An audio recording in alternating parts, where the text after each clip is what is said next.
Улуттук компаниянын алкагында баласынын документи жок ата-энелердин айрымдары күбөлүктүү жеңилдетилген шартта ала баштады. Ош облусунун тургуну Гүлнара Розиева кезерип кезек күтпөстөн баласынын туулгандыгы тууралуу күбөлүгүн колуна алды. Муну кассаларга өчүргө турарды, немеге акчасын 100 сомдон квитанциясыга пул төлөгөн, о паспорт столго барардык. Жок, азыр жакшы. Өчүргөм туруш жок.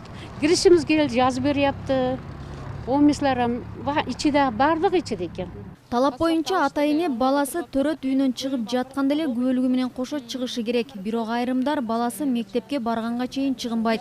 Айрымдары кандайдыр бир себептерге байланыштуу документти ала албай калышкан. 1,8 айга чейин жашадык. Нике жок, ал жактан деле көйлүк алган жокпуз. Кызымдын төрөлгөн тууралуу справкасы бар. Ошо, өзүм паспортум бар. Эми мынтип документ ала албай жүргөндөр ушул жылдын аягына чейин баласына туулгандыгы тууралуу күбөлүктү жөнөкөйлөтүлгөн тартипте алса болот. Муну премьер-министр Мухаммедкалый Абылгазиев мугалимдердин август конференциясында билдирген. ЮНИСЕФ өзүнүн бир маалыматын берди. Биздин өлкөбүздү Кыргызстан жарандыгы жок адамдардын маселесин чечкен дүйнөдө биринчи өлкө болду деп атат. Өзүңүздөр билесиздер, бизде катталбаган, күбөлүк албаган, туулгандыгы жөнүндө күбөлүк албаган балдар көбөйгөн. Жакында мынакей азыр компания башталды, улуттук компаниябыз документтештирүү боюнча. Бир да бала күбөлүк албаган бала болбош керек деп. Мына максатыбыз өлкөдө катталбаган, документи жок, таандыгы жок балдар болбош керек. Мунун баары тең өткөндүн каталарын оңдоо менен алек болуп, ушулардын баарын жоюуга кеткен. Мына 1,5 жылдын ичинде ушул болду.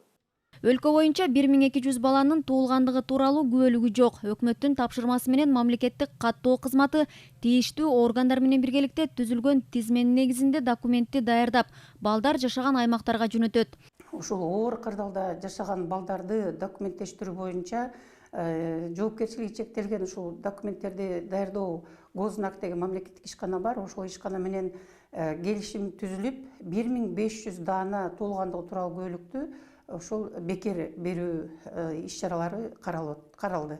Өкмөттүн тапшырмасы менен мындан ары Саламаттык сактоо министрлиги төрөт үйлөрүнө кош бойлуу аял документи жок түшсө, ал тууралуу маалыматты бирдиктүү тутумдан табуу жана ыкчам түрдө балага документтерди даярдоо үчүн тиешелүү органдарга маалымат бериши керек.